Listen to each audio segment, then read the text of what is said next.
Here, I've raced against the sport's biggest personalities, but I've never met more vibrant, amazing people than the seniors served by Meals on Wheels. As a volunteer, you deliver a hot, nutritious meal and a friendly hello to someone just like your mother, grandfather, or next-door neighbor. These seniors are inspiring people with incredible stories to share, and they love to see you. The smiles you get back are priceless. Delivering with Meals on Wheels is easy, and you don't have to drive like me for it to be quick. You can volunteer your lunch break once a week or just once a month. With 1 in 6 seniors facing hunger and many more living in isolation, your lunch break can make a real difference. So, America, let's do lunch. Volunteer your lunch break at americaletsdolunch.org. This message brought to you by Meals on Wheels America and the Ad Council.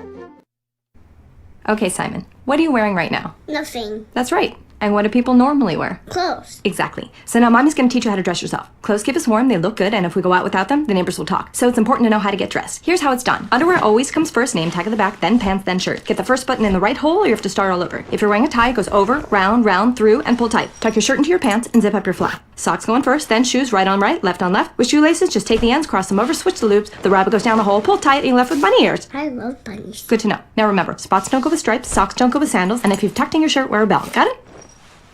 Why are your pants on your head? Most parenting is hard to do in just 2 minutes.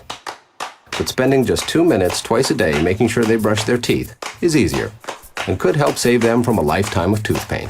For fun 2-minute videos to watch while brushing, visit 2min2x.org.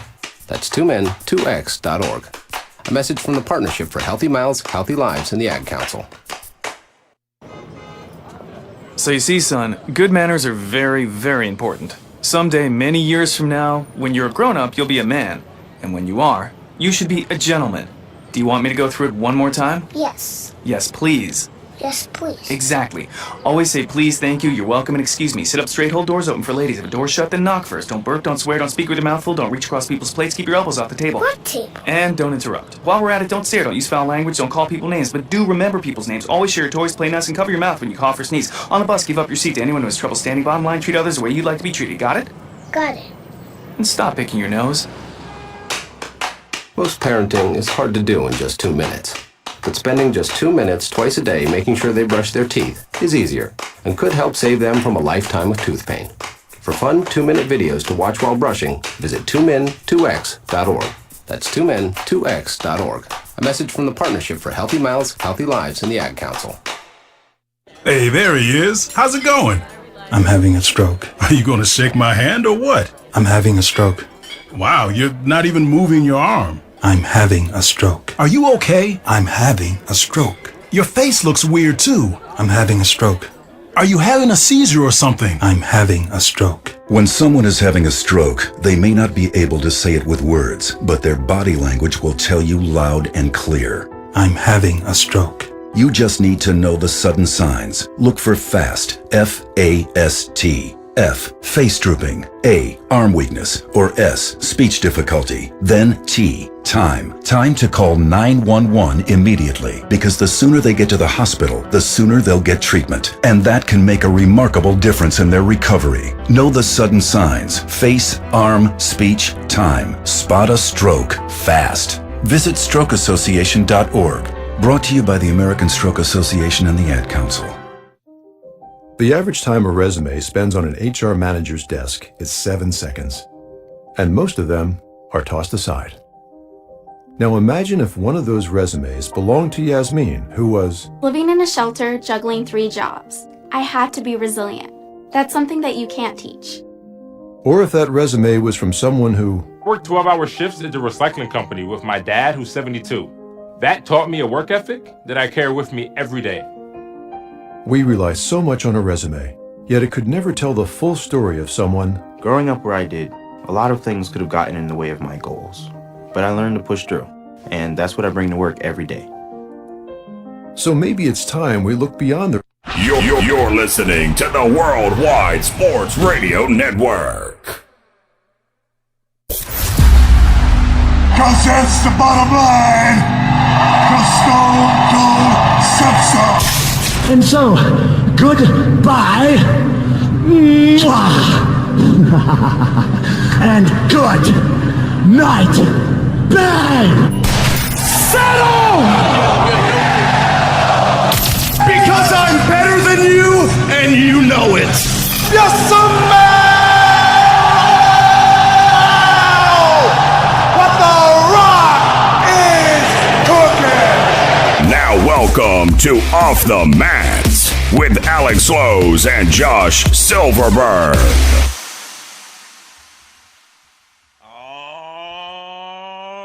All right, everybody. Good afternoon. Welcome to the re-debut, the repackaged episode of Off the Mat here on the Worldwide Sports Radio Network. Exciting times ahead. Definitely wanted to make up for last week. We do apologize for the inconvenience, but we're here. We're back. We're ready to go.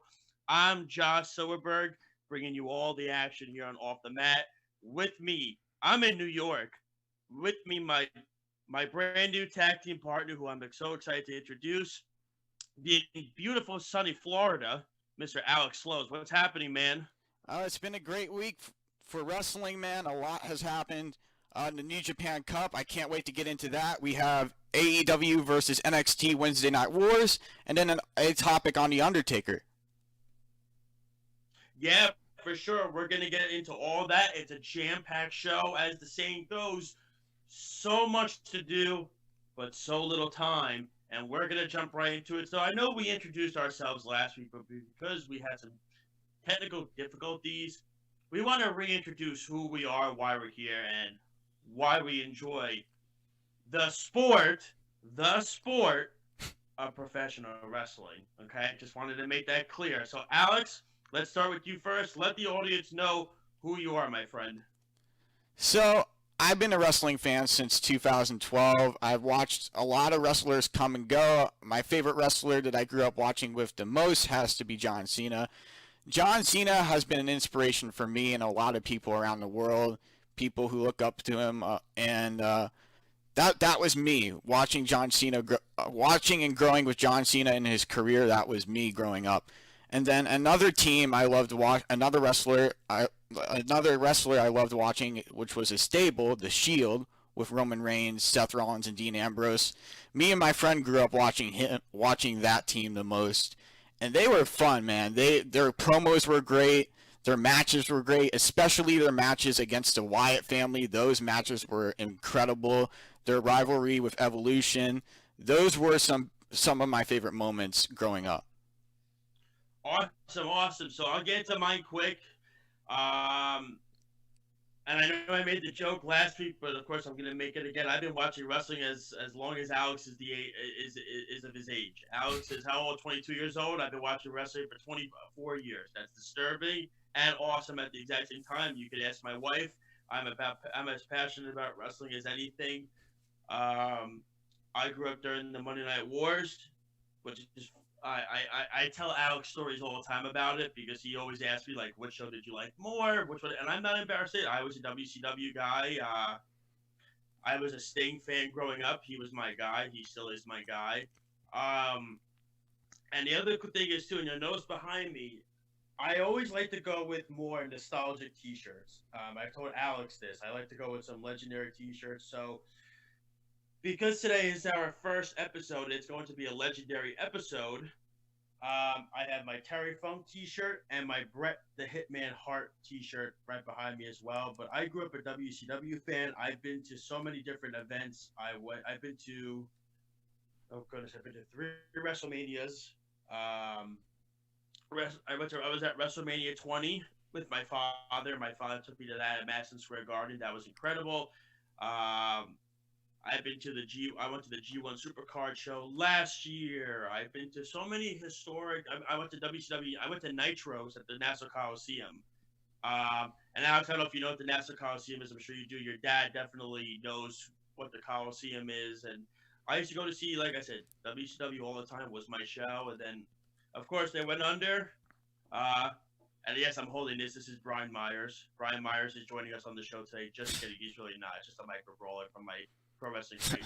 But yeah, I was a WCW fan through and through, and of course, they went under and they lost the Monday Night Wars due to politics in the back and just not good management, and then they were sold, and the rest is history. But I like I said, it was cool to be a wrestling fan during that time because you would always say to yourselves, you would give yourself dream matches: Goldberg versus Stone Cold, Sting versus The Undertaker, The Rock versus Hulk Hogan. Who would win these matches? You would always think that if one was a WWE fan, one was a WCW fan. So, everything like that is cool. So that's my life story, and that's why Alex and I are both here. And this is a great segue into our first topic here on Off the Mat. I brought up his name. I'm wearing his T-shirt in honor of him. And we're going to discuss The Undertaker in full. So if you haven't lived under a rock, that you know about the Last Ride episode, the Last Ride miniseries that was on the WWE Network, and we always complain about the WWE in a nutshell. We do, but I will say this: on the network, their documentaries are really good. Yeah, their documentaries are phenomenal, especially the one with the Undertaker's was phenomenal. I loved every second of it. It was great. And that's exactly what we're getting right into, Alex. Their documentary series are always great, and this, the Last Ride series, and it really, I know Alex just finished watching it the other day, and Alex loved it. I can tell you that. He was telling me in text messages how much he loved it and how great it was. I grew up with The Undertaker when I was a little kid. That's how long I've been watching. The Undertaker has been through and through professional wrestling for me. And when you watch the documentary, it takes you into a perspective of not just The Undertaker, but into Mark Calloway, into his personal life. Talks about his kids, married to Michelle McCool, outside the wrestling business, why he changed his character to the American Badass character, and he did all of that. And he said why his character was stale and he wanted to change with the times. So, Alex, a couple of things let's discuss here. When it comes to The Undertaker in itself, what will you remember him by, one? And two, do you really believe that he is finished with professional wrestling? So, what I'm going to remember The Undertaker for is his WrestleMania streak and the moments he had with that, the matches that the competitors he competed against in those matches, and also his entrance. Every time he came up out of his entrance, it was all inspiring. Gave people goosebumps, people in the crowd. And it lasted at his matches. Some of his entrances. Yeah, and his entrances were unbelievable too. And I actually have a list of 1 to 4 of my favorite Undertaker matches. So the first one I have is Undertaker versus Shawn Michaels, WrestleMania 26 streak versus career. Number 2, WrestleMania 28 for me was Undertaker versus Triple H, Hell in a Cell. Number 3 is WrestleMania 27, The Undertaker versus Triple H in a no-holds-barred match. And then number 4 was Undertaker versus CM Punk at WrestleMania 29. Okay, that's good. That's a nice list. That's a good list. And my other question to you was, do you think he's finished? It's like The Undertaker says, it's never say never. You never know when somebody's gonna appear again or if they're done entirely. I think The Undertaker may come back in the future for small roles or help management in the back with some wrestlers and help them get over of their careers. He was helping NXT. He was helping NXT out at the Performance Center some of the days, if you saw. Yeah, so I really think that's what he might do, but if Vince needs him, Vince will call him. Vince will call him back for a few matches if he needs him. But other than that, I think The Undertaker's done. Okay, so for me, when I look back at The Undertaker, he was my childhood. He was one of my idols growing up. He was a guy that he always told the story in some specials. I think it was on the Stone Cold podcast. He said it was very tough to make a baby face a big man because it almost makes him unbeatable. And he's right to the sense that it does make it a tough thing to do. When a guy that size is a baby face, usually the big guys are not baby faces. Usually they're No, heels they're and not. everything. So I like your list of Undertaker matches. You know, you said, Alex, I think they're great. I think one, and this could be me being biased. And it wasn't even a great match, but the environment was.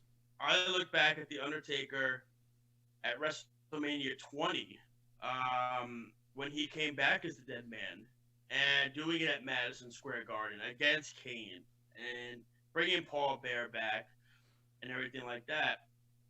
I think it was a cool moment that you look on and you say, "Wow, this is amazing. We're actually seeing this live and in person. It's great. This really, it's. I never thought I'd see him back." But I think another match I think that was underrated in this WrestleMania streak was his match.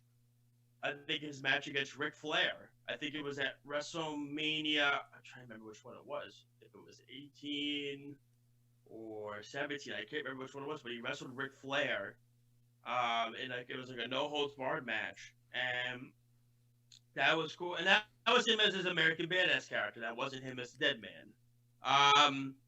And I found that part interesting in the documentary too. He talked about how he needed to get with the times, he needed to change because he felt that he was lagging behind with the Attitude Era and everything happening, that he felt he needed to update his character because he said, if I feel it's stale, I can only imagine what the fans felt.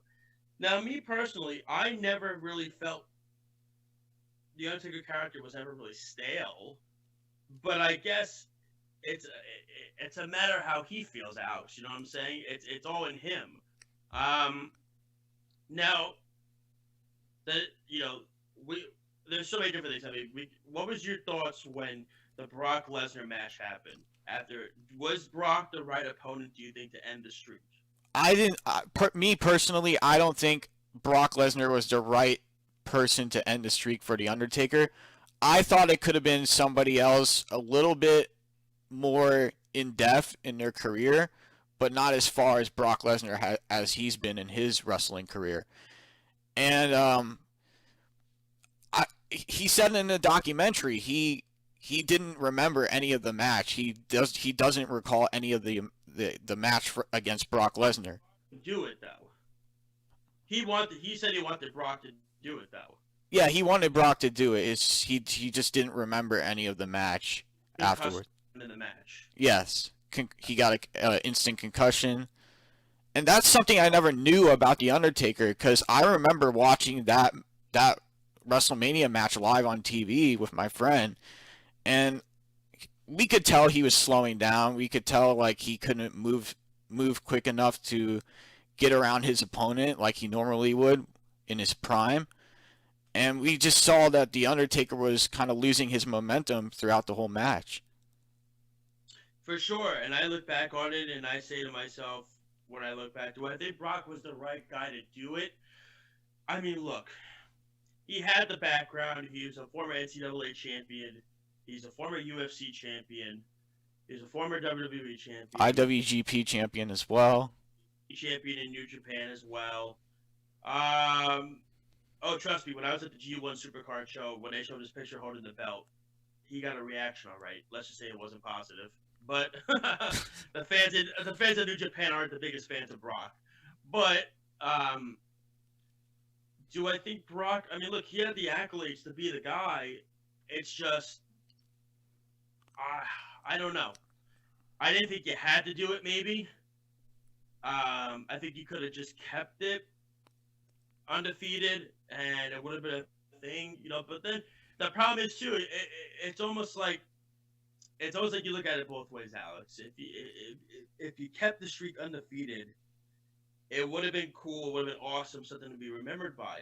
The problem is, if you also, I feel, kept it undefeated, every single year people would have been like, okay, he's Undertaker wrestling this year. He's 65 years old or 70 years old. Is he wrestling this year? Is he wrestling this year? Is he going to wrestle? You know what I mean? Yeah, I know what you mean. People would be questioning the Undertaker's ability to keep going. Yeah, for sure. And I think it's a tough call. He felt Brock was the right guy to do it. So I mean, it's his decision. Whatever he's comfortable with the Undertaker. If he felt Shawn Michaels or one of those guys couldn't do it, and he thought Brock was the guy, clearly he had a decision to be made on that. So let's get to our last part of this topic before we get on to our next part, which will be our NXT AEW rivalry. Now, Alex, I'm putting you on the spot here, okay? So no pressure. If two choices, one, are you content with the Undertaker ending his wrestling career against AJ Styles in the Boneyard match? One, or two, would you rather see the Undertaker wrestle again? And if you'd rather see him wrestle again, who is your dream opponent? So I'm going to go with the number 2 option. I think my dream opponent for The Undertaker would probably be somebody like Bobby Lashley. I think that would be a great match. Undertaker and Bobby Lashley at WrestleMania. I think that would be a great caliber main event. I think it would grab a lot of attention from the fans. Even at main event status. Yes, I'm putting it in main event status because I think it would grab a lot of attention from the fans, positive or negative. It doesn't matter which way you go with it. Kind of like John Cena in a way. Interesting. I never even thought about that. So I can make the case for 2 parts. One, I think the Boneyard match was phenomenal. I enjoyed the cinematic aspect of it. So if he left on that match, I'm okay with it. Seeing him ride off on his motorcycle and leaving, I'm okay with that. There's part of me though that says, I just feel like it's interesting because during the documentary, he was at gorilla position watching 35 next to Vince, and he said, I feel like I need to be out there. I can't believe I'm not out there. I mean, he's the same guy that went home that night just to go get his gear, just to do a little spot with Elias on Monday Night Raw, because Vince asked him to. I think Saudi Arabia money is going to come calling one time, because you know that if they go back to Saudi Arabia, which you know they will, there's always the money that he can't turn down.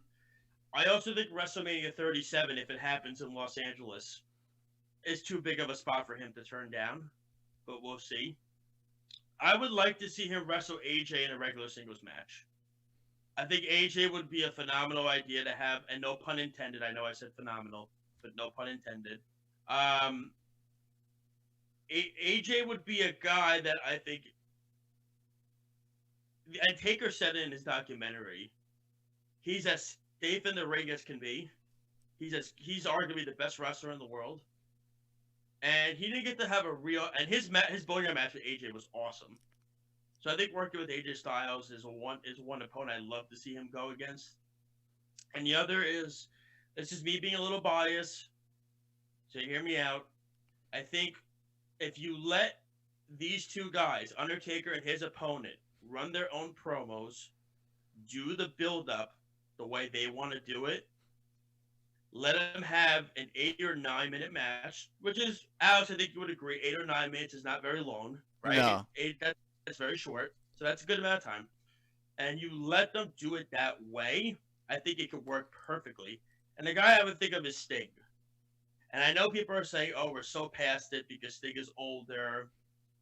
And really quick, if you also want to, I'm going to do a little quick plug here. Check out my other show that I do with my buddies Lau Gillen, Scott Nebb, and Justin Carasiolo, Takedown Breakdown Radio on YouTube. Also follow us on TV Radio _. We go into depth about The Undertaker and facing Sting and under AJ Styles. And, I said that, I know Scott said on the show that he feels Sting would make him nervous because he's older and he doesn't want to see Undertaker get hurt, because he compared it to Goldberg. And I said, well, Goldberg is more of an unsafe wrestler because Goldberg has 2 moves. 1, 2, Goldberg ended Bret Hart's career. And 3, Goldberg got a concussion in his match with The Undertaker at Saudi Arabia. Sting is not Goldberg. Sting is a very safe worker. He can... he's a guy that's never hurt anybody. And I understand it would be two older guys wrestling. But you know what? We saw Ric Flair face Shawn Michaels at WrestleMania. That was a great match. We saw Undertaker face Shawn Michaels back-to-back years. Those were great matches. You can work with older guys. I just think an 8 or 9 minute match, let them have the nostalgic theater of Sting and The Undertaker. Let it have it in LA. Let the two of them fight for 8 or 9 minutes, and that's it. I'm not asking for a 20-minute marathon. Let them run their own promos. I think the fans want to see it. The fans have been wanting to see it for quite some time, and I just think it'd be worth the time. So I would say AJ Styles or Sting. Alex, you said Bobby Lashley, which is another intriguing one. But I'd be okay if Undertaker walked away. I would be very much okay if he walked away for good, and it's up to him. All right, let's get into our next topic, and here we go. The Wednesday night rivalries, man, it's happening. And during the next half of the show, we're going to preview Fyterfest Night 1. So let's get into it. It's just so funny because for months and months and months, AEW has won the ratings war with NXT. Alex, coincidentally, on our first show here on Off the Mat, NXT destroys AEW in the ratings war. I couldn't believe that happened. I saw it on Brian Alvarez's Twitter that it was. I mean, of course, if you watch us, and if you check us out on Takedown Breakdown Radio on YouTube. If you watch, Lyle Gillen, my co-host, always goes into depth about the demographics. I know, Alex, you do the same thing. You do the whole demographic thing. I look at it as I look at the numbers. NXT whooped AEW this week. Yeah, and I have the numbers right here in front of me. So right. AEW reached 633,000 overnight viewers. This is down from last week's 772,000 overnight viewers. NXT reached 786,000 overnight viewers this week, up from last week's 746,000 overnight viewers. So that's a huge, huge improvement for NXT. It is. It absolutely is. And we're gonna discuss right now. I'll start first. I thought NXT was the better show. I thought, first off, the triple threat main event, I knew was going to trump anything that was put on the air this past week. I thought it was excellent. The match itself, I thought, portrayed really well. I thought the show flowed better. I'm curious to see this Rhea Ripley Aaliyah thing end up next week with Robert Stone now being in the match. I mean, it's I guess that's okay for me. But like I said, the carrying Cross, seeing him wrestle as well is always a fun thing. But to see the triple threat match was phenomenal, and you knew it was going to be. And then we had Cameron Grimes versus Damian Priest. I like the storyline with Damian Priest being involved, and I like the build up of Cameron Grimes, how that's turning out. And he lost again, Alex, in his match. Damian Priest, he's been losing a lot lately. Cameron Grimes, of course, who came from Impact, was one of the bigger Impact stars that they signed. And you saw the Dexter Lumis, Roderick Strong stuff, which is funny as well. But I just thought it was a better show.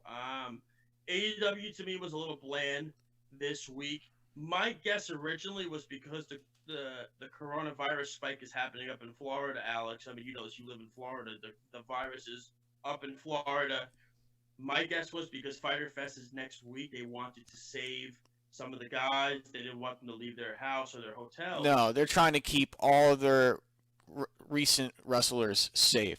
All their main top guys safe. Of course, but the funny thing is that I still saw Best Friends in the Lumberjack match, and I saw, you know what I mean? That was the weird thing about it, and they're wrestling next week. So I mean, look, the Elite, they didn't wrestle. Nobody in the Elite had a match. Cody had the press conference with Hager. Cassidy Jericho thing was cool. Alex, what show did you enjoy more this week, and why? So for me, I enjoyed NXT more this week because with the amount of setup they had for their talent and how they're putting over their talent on NXT, it felt much more better than AEW this week. AEW was a little bit bland to me. I feel like there wasn't much going on for that show. I feel like they could have put some of their main talent on a little bit more, but not stress out their talent, but have a little bit of their talent on there for Fyterfest, just to give people an idea of what's going to happen at Fyterfest next week. No, for sure. And I think I look at it as NXT is starting to take the route that I've been wanting them to take for quite some time, which is less straight wrestling and more promo work. Because the problem with NXT was they would do weeks of 2 hours straight of wrestling. They wouldn't have any promos, no interviews, they had nothing. Now they're taking the approach of, okay, let's have promos. Let's have more mic work done. Let's do this. And to me, I think it was necessary.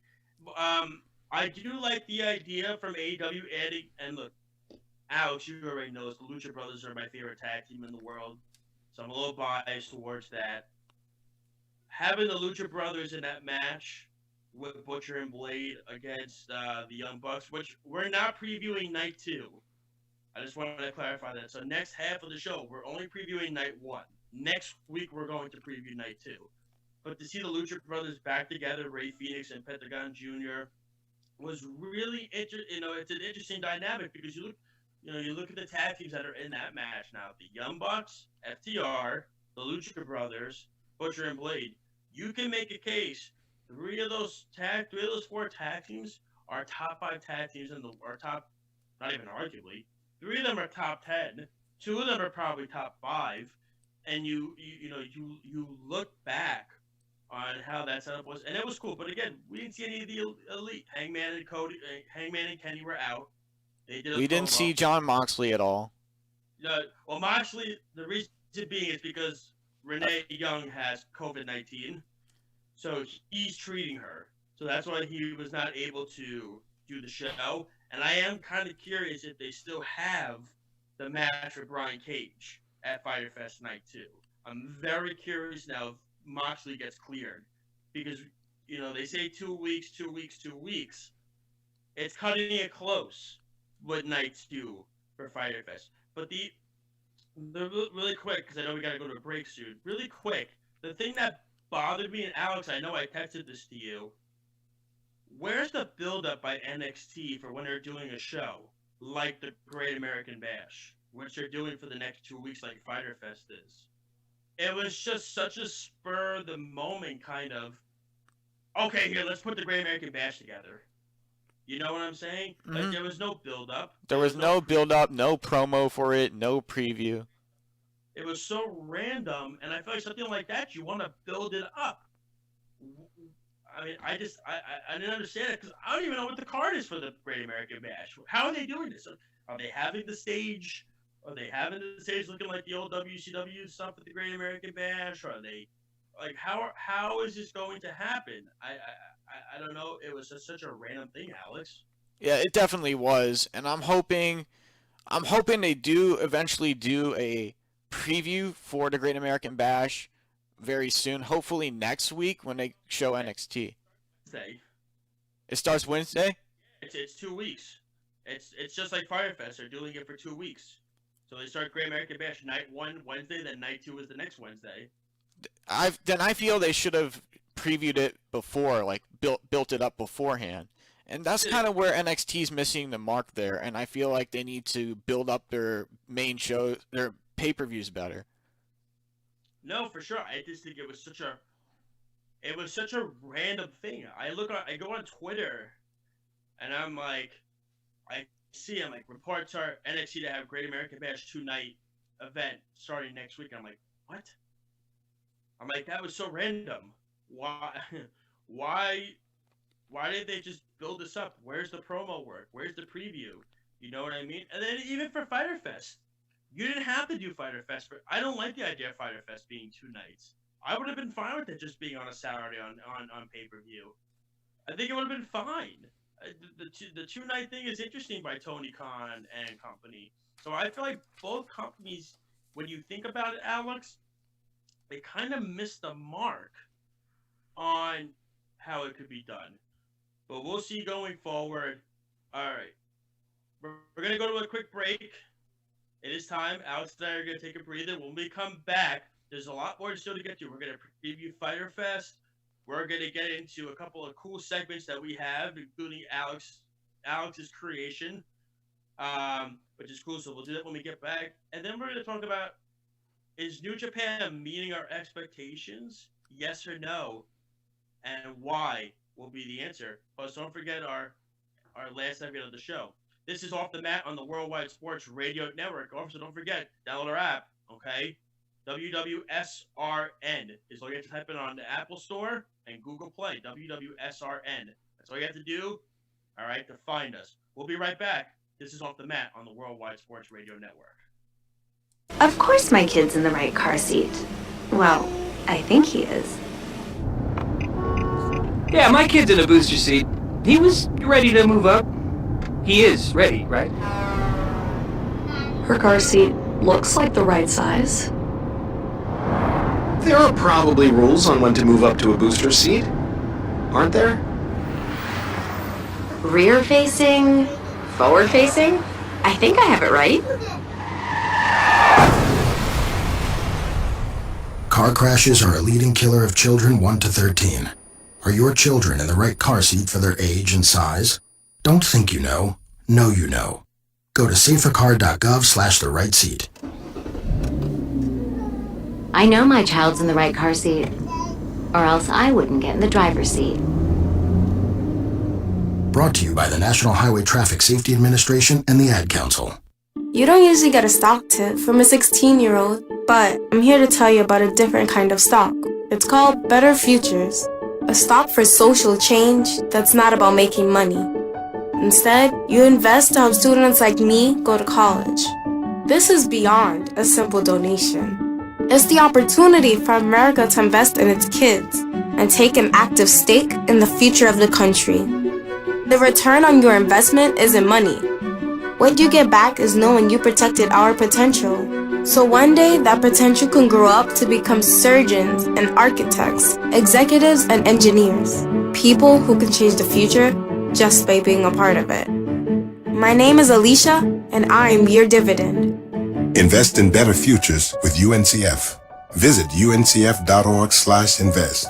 A mind is a terrible thing to waste, but a wonderful thing to invest in. A public service announcement brought to you by UNCF and the Ad Council. This is Nnamdi Asamoah. I play football for the Philadelphia Eagles, but what I do off the field with United Way might be more important. I'm a volunteer tutor and mentor. Why?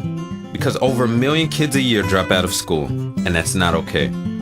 It takes 12 years to create a graduate, but it takes about the same time to create a dropout.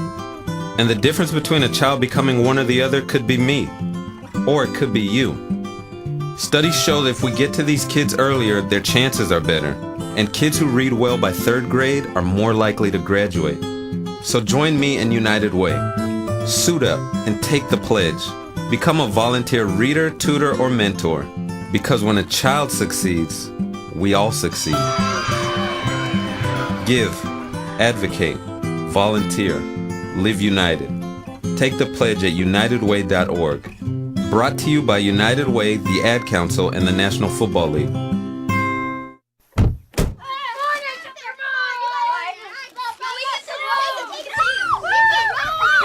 They'll challenge your authority.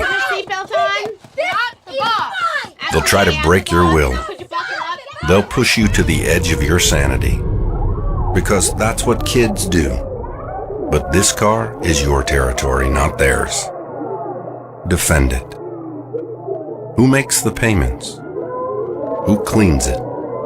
Who drives it? You do. That's who. And in here, your word is law. So when you say you won't move until everyone's buckled up, you won't budge an inch. Until you hear that click. Never give up until they buckle up. A message from the National Highway Traffic Safety Administration and the Ad Council. For more information, visit safercar.gov/kidsbuckleup. Let's go inside the mind of a 10-year-old. I should have worn those earrings today. I like those earrings. Gabby has those awesome earrings. I need to ask her where she got those, but that's just what she would want me to do. I'll have Michaela ask her for me. Buckle up, Sarah. Yeah, but then Michaela will be like, why don't you just ask her yourself? That's just like Michaela. Sarah, buckle up. Michaela's such a great name. I wish I was called Michaela. There's like a dozen Sarahs in my class. Hey, we're not hitting the road until you buckle up, honey. Oh yeah, seatbelt. I forget sometimes because my brain is like busy, you know? I wonder if there's pizza at school today. Sometimes it can be tough to get through to your kids, but it's not impossible. Always make sure they're wearing their seatbelts, even on short drives. Remember, you have the keys, you have the power. Never give up until they buckle up. A message from the National Highway Traffic Safety Administration and the Ad Council. Visit safercar.gov/kidsbuckleup for more information. It's the Worldwide Sports Radio Network.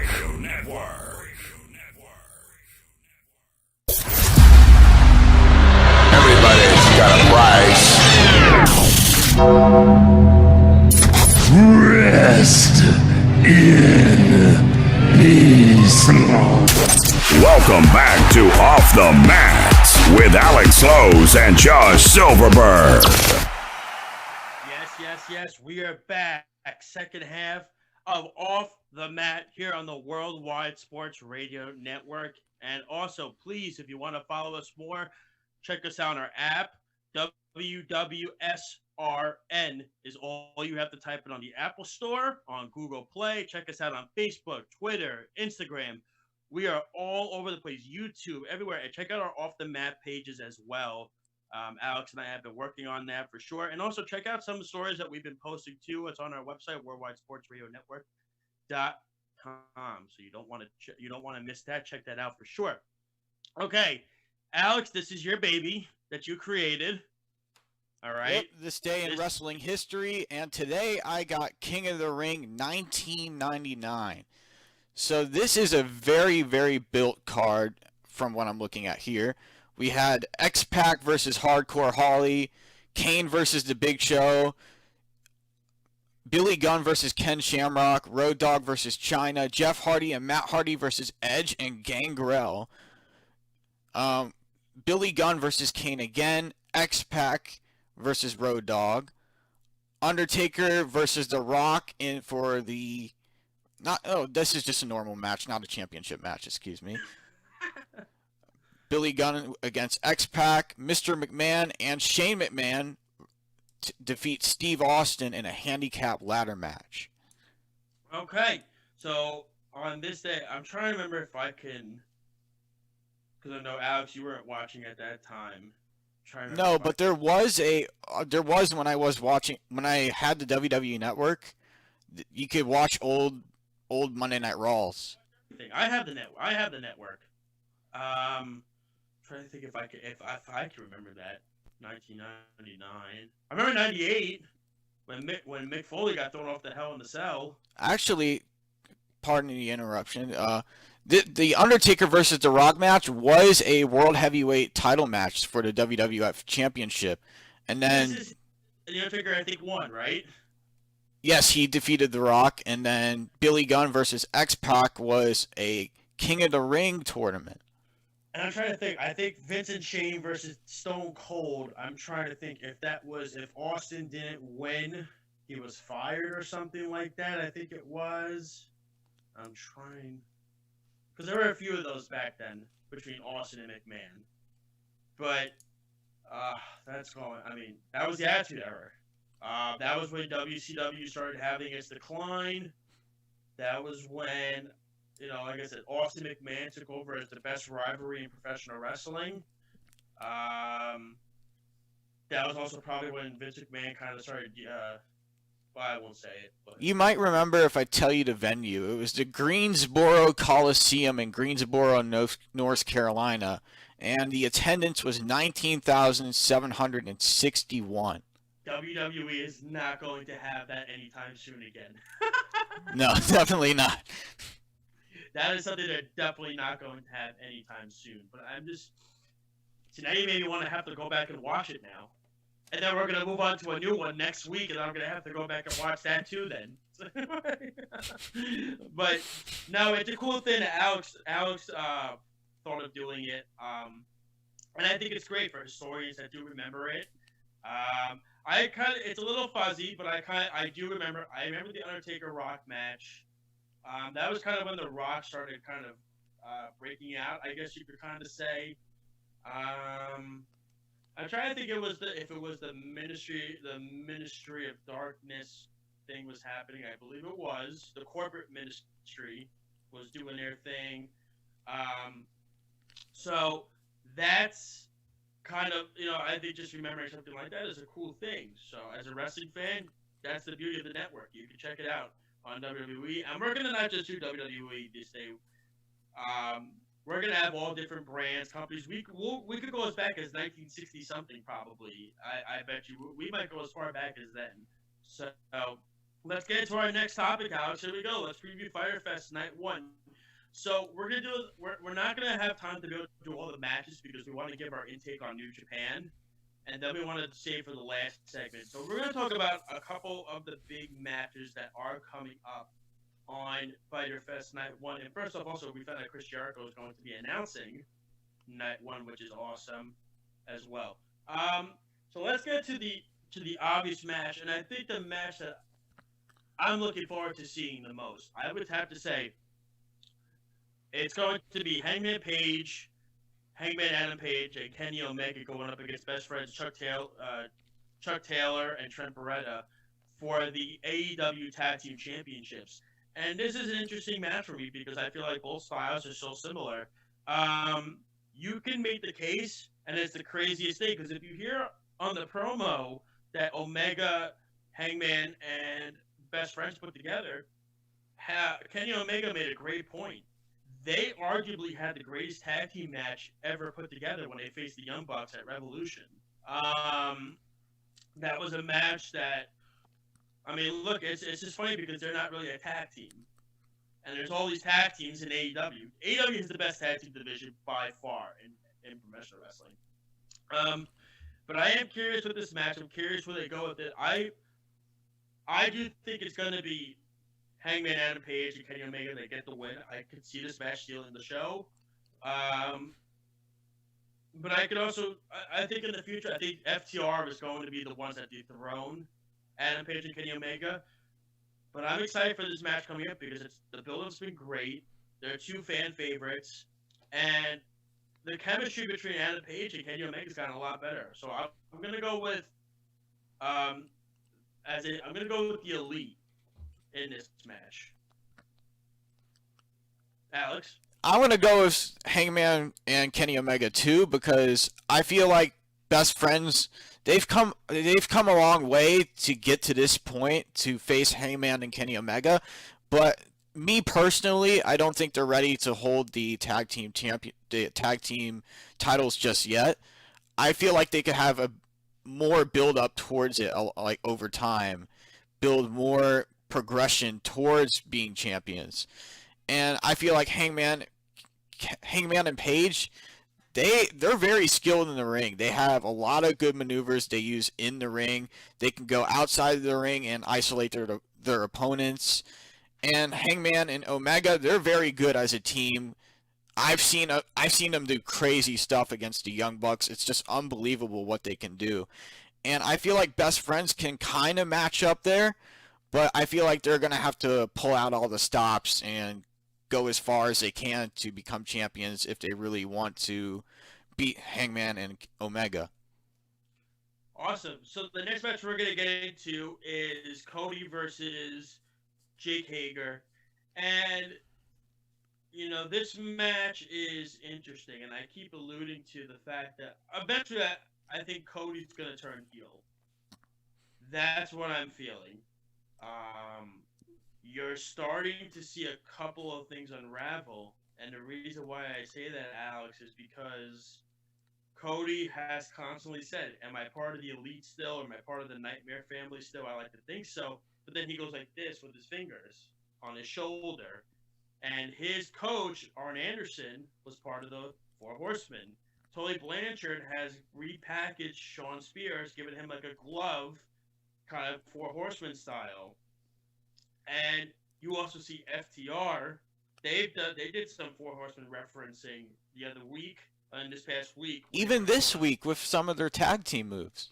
Yeah, they were going up against. They were referencing Four Horsemen stuff, and I think that's going to eventually be a group. It's going to be Cody, Sean Spears, and FTR, which I think would be phenomenal if you had Blanchard and Arn Anderson involved. And of course, you saw them looking in the audience, Arn Anderson and Tully Blanchard, scouting FTR for their first match. So I think Cody's going to win, and I think Cody's going to eventually turn heel and then hold that belt for a while. We'll see. I don't know if Hager's going to be the one that dethrones it because I don't know if Hager is. I don't know. I don't think Hager, as they say, moves the needle. As they say, I don't think he really moves it very much. And to me, that's just he's got a dry kind of way about him. I like Jake Hager. I think he's been phenomenal in the inner circle. He's a great addition to AEW, but I'm going to go with Cody in this one. I'm going to have to agree with you on that one. I'm going to go with Cody. Even though Jake Hager, he did if you saw this Wednesday, they had a press conference. I feel like he could have put himself over more in that press conference, but instead they just had him show up late, and he only said about like 2-3 words. That's what he does. He doesn't talk very much, but I mean, he did stick his fist in Cody's face, which was interesting. That was very interesting, and I feel like Jake Hager is going to be aggressive. He is going to be a tough competitor for Cody in the ring because Jake Hager has that MMA style background. He's fought in Bellator MMA. So I feel like Cody's in for a huge fight, but I feel like Cody is going to find a way to prevail in this matchup. I feel like he is going to go to work on Jake Hager. He's very good with submissions.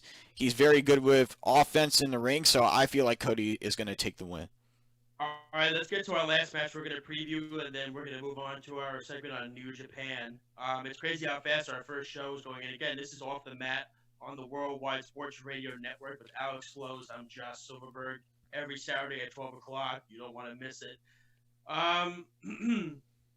Penelope Ford, Hikaru Shida. I think Shida's going to win this one. I'm not the biggest Penelope Ford fan. I think she's a little slow in the ring. Shida's becoming one of the best women wrestlers out there. I don't think she's anywhere near Io Shirai or Charlotte Flair or Tessa Blanchard. She's nowhere near their level. But I mean, I don't really have much to say on this match other than I think Shida's going to win. She's going to continue, and then we'll see going forward. Exactly, and I feel like Hikaru Shida is going to retain her AEW Women's World Championship against Penelope Ford. I feel like Penelope is going to have some help from Kip Sabian on the outside. I feel like he's going to try and get himself involved in the matchup to try and help Penelope Ford win over Hikaru Shida. But I think Hikaru, she's very aware in the ring. She knows when things are going to happen inside and outside the ring. So I feel like Hikaru is going to catch on to that and eventually take the victory from Penelope Ford. All right, and that's our preview for Fyterfest Night 1. Don't forget, this coming Wednesday, excuse me, I screwed up my words. This coming Wednesday and next Wednesday, Fyterfest Night 1 and 2. Next week, Alex and I are going to preview Night 2, so you're not going to want to miss that. But that's Night 1. There's also some more matches to happen, so that's on Wednesday. Don't forget about as well. The Great American Bash will be on USA Network on NXT. So if you're a wrestling fan, check out both shows, NXT and AEW. Both are phenomenal shows to watch. I like watching both at the same time because I'm a crazy person. It's a method to my madness, as they say. So let's get into New Japan. I mean, it's crazy how little time we have already. Let's get into New Japan. And let's talk about our expectations of New Japan. And Alex, I know you're a huge New Japan fan, as am I. What are your thoughts on how New Japan has done everything so far? Has it met your expectations? Are you underwhelmed? 1, and 2, do you like how the New Japan Cup has been? So I'm gonna go with your first suggestion. Is I feel like the New Japan has done an amazing job with their return. They've got everybody stacked on the New Japan Cup card. Even the Super Junior competitors that they are including in the tournament. And for the first time ever, a Super Junior could walk away and have an opportunity to face Tetsuya Naito for both his IWGP Heavyweight Championship and his Intercontinental Championship. Yeah, for sure. I think it's been an extremely. I think New Japan has done a great job. I think they've taken the bull by the horns and they've really taken control of how they want the tournament to be played out. The thing about New Japan is this, and Alex, I always text you about spoilers and stuff like that. New Japan never says they're spoilers. No, they never leak out their spoilers. Spoilers, WWE does spoilers. New Japan keeps everything below the belt, under the vest. They don't share a thing. That's one thing they do well. The second thing they do well is that they swerve everybody. Will Ospreay was one of the hottest guys in New Japan last year. Everybody assumed he was going to win the cup last. I think it was the cup last year, and he didn't win it. Not the cup. Excuse me, the G1. They were expecting him to win the G1. He's become it, and he lost. And then Ibushi won the G1. Everybody was expecting Ibushi to win at Wrestle Kingdom the double gold championship. He didn't win either match. He lost to both Okada, and then he lost to Jay White. So New Japan has a way to say, let's not make this so obvious. Let's swerve everybody and make it in a way that we feel it's still entertaining, but the fans are surprised. That's the thing. And that's what I love about New Japan, and I think they've done that really well. They've done an amazing job, and I actually have the list of 4 more second-round matches that are happening on July 1st. So we have Sonata versus Sho, Kota Ibushi versus Tai Chi, Bushi versus Yoshihashi, and Evil versus Hiroki Goto. Who's your pick of the tournament, Alex, and why? Sonata is my pick in the tournament because he came so close to winning last year, but got knocked out. So I think he's gonna pull through this time. I'm gonna go with Hiromu. I already made a bracket, excuse me, and I think we discussed it on the show that I do. I'm gonna go with Hiromu Takahashi. Now, it's funny because I had this argument with all my takedown breakdown buddies yesterday. They were like, "There's no chance that Hiromu beats Okada clean in the Final Four," and I said, he is the junior heavyweight champion. That's a way to build up the division. Don't be so sure about that. So we'll see. They were supposed to have Naito versus Takahashi before the pandemic happened. Pro Wrestling Tees made a T-shirt about the event. They did a whole build-up of it. LIJ versus LIJ. And then of course the pandemic happened and it faltered. It failed. We didn't get it. The build-up with it was so heavy that I feel like it would be a disservice if we don't get that match. Now, of course, if that match happens, my guess is we'll know what the outcome's going to be. I would think Naito will probably win because you're not going to put 3 belts on Takahashi. That would be insane. Not that Hiromu can't do it. He can. I just think it would be too much. But I'm still sticking with Hiromu. I just think a lot of people are picking Okada. A lot of people are picking Ibushi. And it's just too obvious for me. I think it's just too easy to guess. New Japan likes to do these ways they have about it where they change it up on people at the last second. So, but I've loved what they've done so far. I think the matches have been extremely entertaining. And I'm gonna ask you, what are your favorite matches from the tournament so far? Because there's been a lot. There's been a couple. I loved El Desperado versus Ishii. I thought that was great. I thought Yano Takahashi was funny. It wasn't really a match. It was just more comedy. there's a couple of matches that are coming up that I'm really excited for. I'm excited for Goto versus Evil. Very excited for that one. And I really want Takahashi and Okada to wrestle in the Final Four. I really want to see that come. What about you, Alex? That'd be a good Final Four, but I think Sonata. For me, it would be Sonata, Tai Chi, Bushi, and Evil that go at each other in the Final Four. That would be interesting. Bushi and Evil. That would be good, huh? Because it's LIJ versus LIJ, huh? Oh, you say Ibushi or Bushi? Bushi. You said Bushi. Okay. This will be LIJ versus LIJ then. So that would be interesting. Okay, here we go. And again, you're listening to the Worldwide Sports Radio Network. This is our debut episode of Off the Mat. I'm Josh Silverberg, of course, here in beautiful New York. It's actually going to be pouring in about 2 seconds. With me, my tag team partner, Mr. Alex Flows, all the way in sunny Tampa, Florida. I don't know if it's raining in Florida. It's raining every day. No, it's not actually raining. It rained pretty hard yesterday. We're mostly just getting clouds today. But that's how crazy this is that, and we're going to take this show to new heights. It's going to be phenomenal. You want to check us out every Saturday at 12 o'clock. YouTube, Facebook, Twitter, Instagram. We're all over the place. So I'll do that plug after we're done with our last segment. So this is a segment we're going to do every week. This is called the finishing move. This is what we're going to do. We are going to pick a topic that we did not discuss on the show today, and we're going to discuss it really quickly and talk about it. So, Alex, go. So you mentioned it earlier. It's Tessa Blanchard. You talked about. He stole my segment. Go, Alex.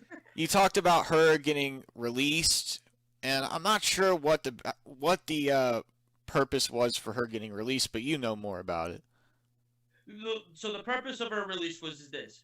She is in Mexico City. She did not want to lose the championship at Slammiversary, but she didn't want to go to Slammiversary. They wanted her to make promos for the show. They gave her a deadline. She didn't do it, and they've terminated her contract early.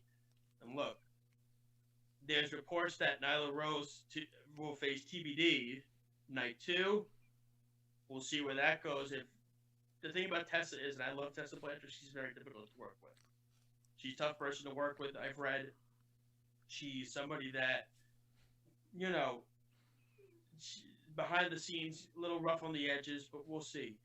All right, but Alex, that was a good finishing move for you there.